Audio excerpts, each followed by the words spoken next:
Olá, meus amigos, tudo bem? Meu nome é Newton Nunes e agora vamos comentar sobre a importância da avaliação física e principalmente o primeiro aspecto na importância da avaliação física. Quando você for realizar essa avaliação, qual é a duração mínima e máxima de uma avaliação física, de um teste máximo? Bom, os fisiologistas já têm observado desde os anos 60 e 70 que qualquer ser humano, independente da condição física, leva um tempo mínimo e máximo até atingir o seu máximo no aspecto muscular, cardiovascular, respiratório e metabólico. Então, qual seria essa duração mínima de um teste? Por volta de 7, 8 minutos. Ou seja, se você realizar uma avaliação física máxima com seu cliente e ele pedir para parar em menos de 7, 8 minutos, essa avaliação física não foi a das mais adequadas. Por quê?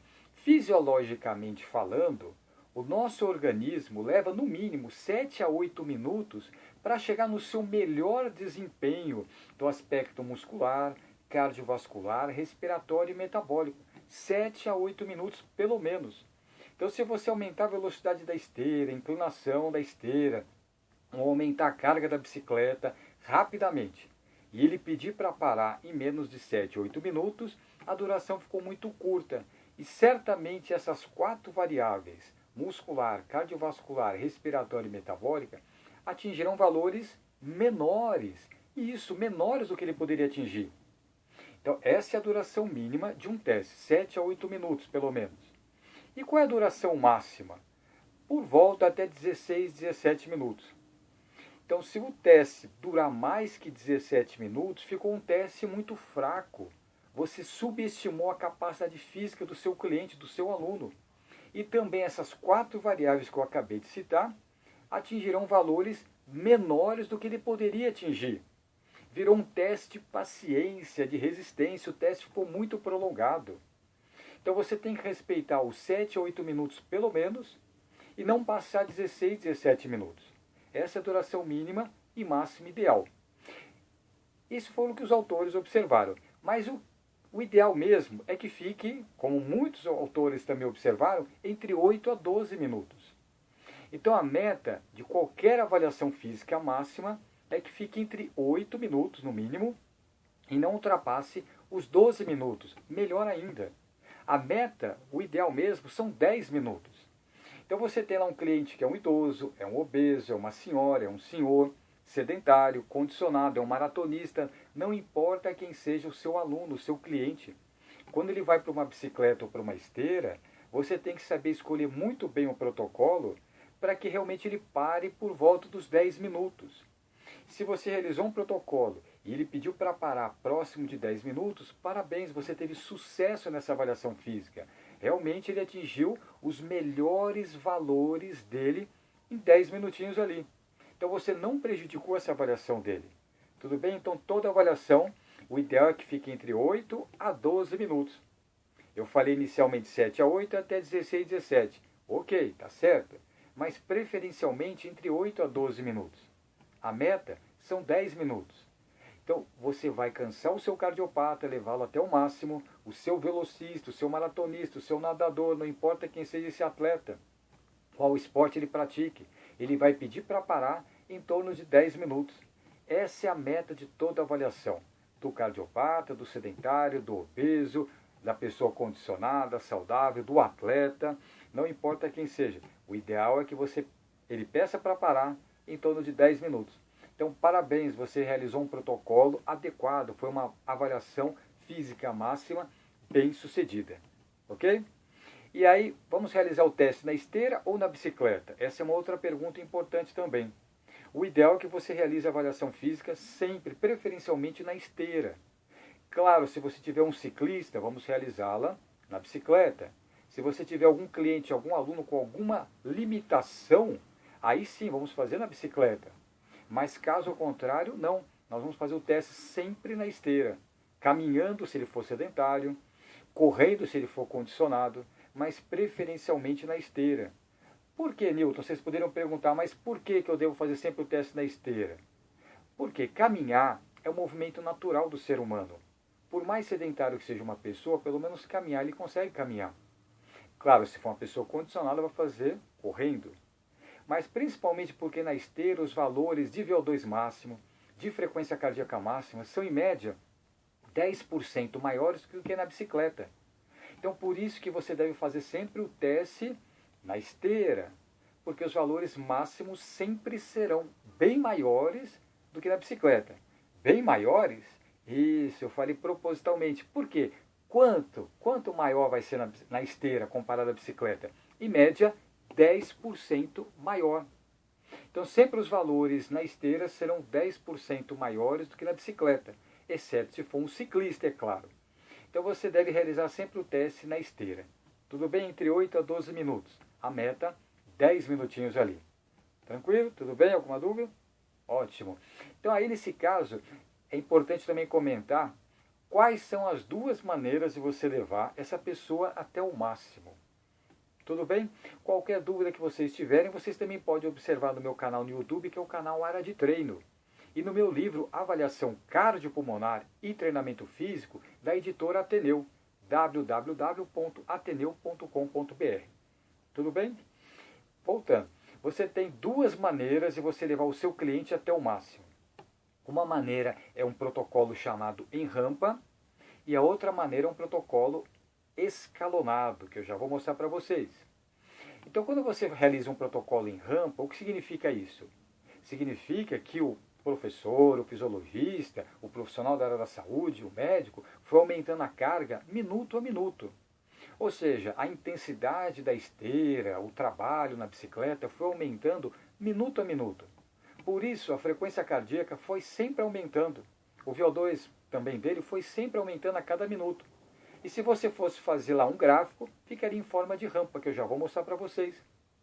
Então, o protocolo em rampa é aquele teste, aquele protocolo que você vai aumentando a carga minuto a minuto. E sempre a carga máxima nesse tipo de protocolo será maior. Perceber a vantagem de você realizar um teste em rampa? É aquele protocolo que aumenta minuto a minuto e sempre a carga máxima será maior, porque as cargas vão aumentando rapidamente. E uma outra maneira de você avaliar uma pessoa é realizando um protocolo escalonado. Escalonado é quando você aumenta a carga a cada 2 a 3 minutos. Tudo bem? Então, quando você deixa a carga 2 a 3 minutos no mesmo estágio, é chamado um protocolo escalonado. Frequência cardíaca e VO2 vão formando platôs, escalonamentos, que eu já vou mostrar para vocês. Então, essa é a maneira de você avaliar o seu cliente até o máximo, de uma maneira escalonada. Geralmente, os protocolos escalonados, a carga máxima acaba sendo menor. Por que, Newton? Porque você vai cansando as pernas da pessoa em cada estágio. Você pede para ele ficar lá 3 minutos numa certa carga, mais 3 minutos na outra carga, mais 3 minutos numa carga um pouquinho maior. Você vai cansando a pessoa, fadigando a musculatura dela. E o máximo de carga acaba sendo menor.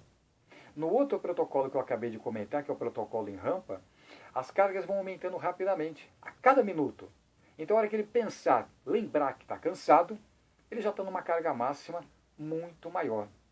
Tudo bem? Então, aqui foi para comentar que existem duas maneiras apenas de você levar a pessoa até o máximo. Uma maneira é o protocolo em rampa e a outra maneira é o protocolo escalonado. Tudo bem? E depois eu vou comentar quais são os exemplos de protocolos para cada população. Para aí sim, finalmente, falar da prescrição do treinamento físico para condicionamento e com a finalidade também de emagrecimento. Então, novamente, é muito importante você, profissional da área da saúde, você que pratica treinamento físico, saber dessa importância da avaliação física e como realizar essa avaliação física inicialmente com o seu cliente, para posteriormente realizar uma boa prescrição do treinamento físico. Vocês podem observar agora aqui na tela, aqui na imagem, que é a comparação entre esteira versus ciclo ergômetro, a bicicleta ergométrica.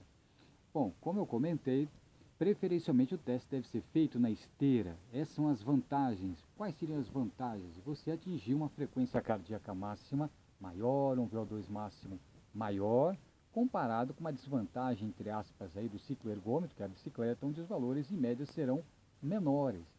Em média 10% menores, exceto se a pessoa fosse ciclista. E isso vai ser muito importante, essa informação. Essa informação é muito importante, principalmente no momento de você realizar a prescrição do treinamento físico, que eu vou comentar aqui no nosso curso. Serão valores diferentes para você treinar na esteira comparados com o da bicicleta. Sim, você tem que realizar esse ajuste na prescrição, esse ajuste de intensidade, esse ajuste metabólico, principalmente se você quer realizar o condicionamento físico e também para o emagrecimento. Acertar essas frequências para ficarem frequências cardíacas proporcionais. Já que o máximo da esteira é maior, os valores de treino também serão maiores comparado com a bicicleta ergométrica. Tudo bem? Mas isso eu vou comentar mais adiante aqui no nosso curso de prescrição de treinamento, condicionamento e emagrecimento. E vocês podem observar no gráfico aqui também que a duração mínima de um teste, como eu citei, é por volta de 8 minutos, 7, 8 minutos, e não ultrapassando preferencialmente os 16, 17 minutos. Então 8 a 17. Só que preferencialmente o ideal mesmo é que fique entre 8 a 12 minutos. E a meta são 10 minutos. 10 minutos é o ideal para você realizar um teste máximo. Se o seu cliente pedir para parar próximo de 10 minutos, parabéns, você já realmente atingiu o máximo dela, os maiores valores que ela poderia atingir. Perceberam? Desde o cardiopata até o atleta, o ideal é que eles peçam para parar próximo de 10 minutos. Então aí você pode avaliar realmente se for um protocolo adequado para essa avaliação. Se ficar abaixo de 7, 8 minutos, fica um protocolo intenso, você superestimou a capacidade física do seu cliente. E se passar de 17 minutos, você subestimou a capacidade física máxima dele. O protocolo realmente ficou inadequado. E aí, quando ficar muito curto ou muito longo, bem menos de 8 minutos e muito mais que 17, o recomendado é você repetir essa avaliação física. Sim, você deve repetir essa avaliação física, reavaliar o seu cliente. Preferencialmente depois de 48 horas. Sim, é um tempo razoável, recomendado o suficiente para ele ter uma boa recuperação e poder realizar um novo teste, ou mais intenso, ou um pouquinho mais fraco, para que ele peça para parar próximo de 10 minutos. Tudo bem? E aí agora vocês também podem observar quais são os tipos de protocolos. Como nós comentamos, existe o protocolo em rampa e o protocolo escalonado. Vocês podem observar que no protocolo em rampa, a intensidade foi aumentando minuto a minuto, até a pessoa atingir, o nosso cliente, o nosso aluno, o VO2 pico ou o VO2 máximo. Então, se você for aumentando a carga minuto a minuto, a frequência também vai aumentar um pouquinho, minuto a minuto. E se você for realizar um gráfico só com os pontos de frequência cardíaca, só com os valores de frequência cardíaca, tenta lá fazer um gráfico e você vai perceber que o gráfico vai ficar no formato de rampa. E se você realizar um protocolo escalonado, que é aquele protocolo que você deixa 2 a 3 minutos com a mesma carga, aí sim, faça um gráfico. Você vai observar que já que a carga ficou a mesma durante 2 a 3 minutos, a frequência também atingiu um platô, o VO2 também atingiu um platô. E vai atingindo esses degrauzinhos aí, esses platôs, até chegar no VO2 pico ou no VO2 máximo.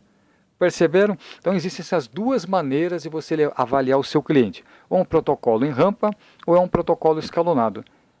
Mais adiante eu vou comentar alguns exemplos de protocolos em rampa e alguns exemplos de protocolos escalonados que o fisiologista, no momento da avaliação física, pode realizar ali com o seu cliente. Tudo bem? Então essa é a mensagem importante dessa imagem, dessa tela, que o fisiologista, o profissional da área da saúde deve saber. Só existem duas maneiras, não importa se é na esteira ou na bicicleta, duas maneiras apenas de você levar o seu cliente até o máximo. Ou é o rampa ou é o protocolo escalonado.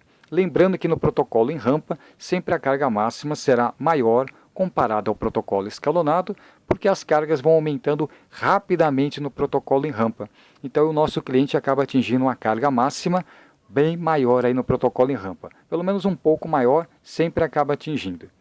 Tudo bem? Essas foram as informações aqui dessa tela, desse bloco. Um grande abraço, bons estudos. Meu nome é Newton Nunes. Até o próximo bloco.